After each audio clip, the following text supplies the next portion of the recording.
नमस्कार, आप देख रहे हैं आइपा और मैं हूं आपके साथ अमृता चौहान। आइपा एक खास मकसद से आपके बीच आया है। दरअसल आइपा सभी लोगों को मंच देता है अपनी समस्या बताने के लिए, और आइपा चाहता है कि विकास की राजनीति हो। आइपा चाहता है कि प्रदेश में विकास हो, देश में विकास हो, हर समाज का विकास हो, हर वर्ग का विकास हो। इसलिए आइपा चाहता है कि राजनीति का जो स्वरूप है वो बदले। राजनीति में सिर्फ विकास की बात हो, राजनीति में जात पात की बात ना हो, क्षेत्रवाद की बात ना हो, परिवारवाद की बात ना हो। तो ये तमाम जो मुद्दे हैं वो दरकिनार हो जाएं और फोकस हो विकास पर। यानी कि आइपा चाहता है कि राजनीति प्रगतिशील समाज की हो, राजनीति प्रगतिशील देश की हो। इसीलिए आइपा हर वर्ग के लोगों तक पहुंच रहा है और उनको मंच दे रहा है अपनी समस्या बताने के लिए। उन सभी समस्याओं तक हम जड़ तक पहुंचते हैं और उन समस्याओं को आज सरकार तक पहुंचाता है आइपा, और सरकार इसका समाधान भी करती है। इस वक्त मेरे साथ खास बातचीत करने के लिए मौजूद हैं संदीप ठाकुर, जो अखिल भारतीय परिषद के महानगर मंत्री हैं। उनसे जानेंगे कि क्या कुछ छात्रों की समस्याएं हैं जिसे वो उठा रहे हैं, और पिछली सरकारें और मौजूदा सरकार ने छात्रों के लिए क्या कुछ किया है और क्या कुछ अब तक नहीं किया गया है जिसे करने की ज़रूरत है। संदीप, आपका स्वागत है आइपा। पहले तो मैं आइपा का बहुत बहुत धन्यवाद करता हूं कि उसने मुझे अपनी बात रखने का मौका दिया गया।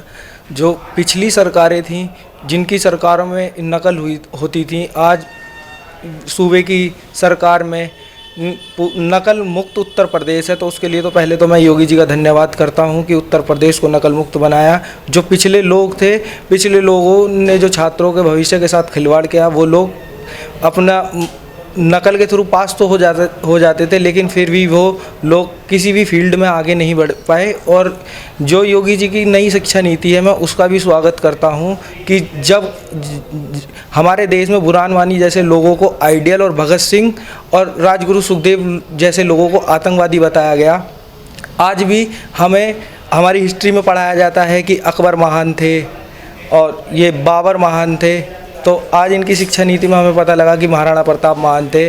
और जो हमारे देश जिनका हमारे देश से कोई लेना देना नहीं, अकबर बाबर कौन थे, कहाँ से आए, जो भारत के लोग हैं। महाराणा प्रताप आज भी उन्हें बताया जाता है वो हल्दी घाटी का युद्ध हारे थे, लेकिन महाराणा प्रताप हल्दी घाटी का युद्ध जीते थे। वो हमेशा हमें राष्ट्रवाद से दूर रहे और हमें ऐसी शिक्षा दी गई कि हमारी जो विचारधारा है वो कम्युनिस्ट हो जाए।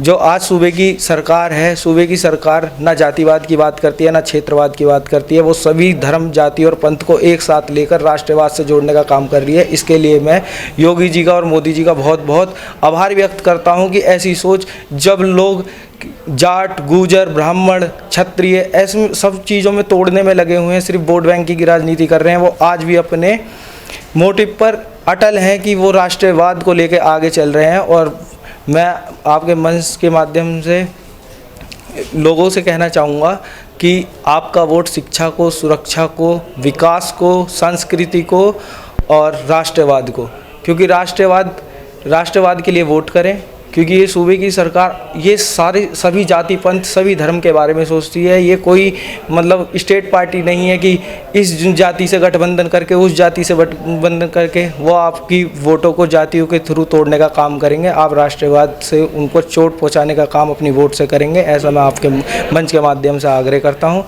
और योगी जी का धन्यवाद करता हूँ कि उत्तर प्रदेश को नकल मुक्त बनाने के लिए धन्यवाद। छात्र राजनीति में काफ़ी सक्रिय हैं, आप छात्रों की समस्याओं को काफ़ी नज़दीक से देखा है आपने और देख भी रहे हैं। कैसे उठाते हैं उन मुद्दों को आप? अभी वर्तमान सरकार में गाजियाबाद में अपने 5 कॉलेज हैं। एक BMLG है छात्राओं का, MMH कॉलेज है, LR कॉलेज, समुदयाल। इसमें भी हमें देखने को मिला है कि जब से सूबे की सरकार आई है और इसमें जितनी भी छात्रों की समस्या थी उसका काफ़ी हद तक निवारण हुआ है। लेकिन जितनी कमियां जो पिछली सरकारें छोड़ के गई हैं, उसे थोड़ा और समय चाहिए और बेहतर बनाने के लिए एक बार हमें फिर इस सरकार पर भरोसा करना चाहिए, क्योंकि ये छात्रों के हित के लिए बहुत अच्छी सरकार है। आइपा के इनिशिएटिव को आपने जाना कि आइपा लोगों की समस्याओं को अपने मन से उठा रहा है और किस तरह की राजनीति हो इसकी बात कर रहा है कि विकास की राजनीति होनी चाहिए, जो गैर ज़रूरी मुद्दे हैं उनकी राजनीति ना हो। इस इनिशिएटिव को कैसे लेते हैं? मैं आपके चैनल के माध्यम से वही यही कहना चाहूँगा, जो आईपा काम कर रही है वो हर संगठन और हर व्यक्ति को मौका दे रही है अपने बात रखने के लिए, और जनता के बीच में दिखा रही है कि किस व्यक्ति की क्या राय है। और आगे तो सबको तय ही करना है, सब जनता को ही तय करना है, लेकिन इस बार का जो वोट है वो राष्ट्रवाद को होना चाहिए, विकास को होना चाहिए, सुरक्षा को होना चाहिए और संस्कृति को होना चाहिए, क्योंकि ये सिर्फ योगी की सरकार ही कर सकती है। कोई ये विशेष जाति की या ये गठजोड़ की जितनी पॉलिटिकल पार्टी हैं ये फेल हैं। उत्तर प्रदेश में राष्ट्रवाद को स्थापित करने के लिए फिर से एक बार योगी जी को लाना पड़ेगा। मैं इसके लिए आपके मन से सभी से ही दर्शकों से कहना चाहूँगा कि राष्ट्रवाद के लिए योगी जी को वोट करें और एक बार पुनः भारत विश्व गुरु बनने की ओर है, इसमें अपना सहयोग करें और भारत को विश्व गुरु बनाने का कार्य करें। संदीप, आपने आईपा से बातचीत की, आपको बहुत बहुत धन्यवाद। धन्यवाद। तो ये थे संदीप ठाकुर, जो अखिल भारतीय परिषद महानगर मंत्री हैं अखिल भारतीय परिषद के यानी एबीवीपी के, और छात्रों की समस्याओं के बारे में बात कर रहे थे। तो बताया कि जो मौजूदा सरकार है उसे वो संतुष्ट हैं, और क्योंकि वो चूँकि छात्र संघ की राजनीति कर रहे हैं और एबीवीपी से है तो वो तारीफ़ करेंगे भी, लेकिन उन्होंने कहा है कि छात्रों के लिए हमेशा सक्रिय हैं, उनकी आवाज़ बुलंद करते हैं और जो समस्याएँ हैं उनको वो उठाते हैं। और उनका कहना है कि वो उम्मीद करते हैं कि जब मौजूदा सरकार को वापस आमजन मौका देगी तो और भी अच्छा काम करेंगे सीएम योगी आदित्यनाथ, जो फिर से चेहरा बने हैं भारतीय जनता पार्टी के सीएम के तौर पे, कैंडिडेट के तौर पे।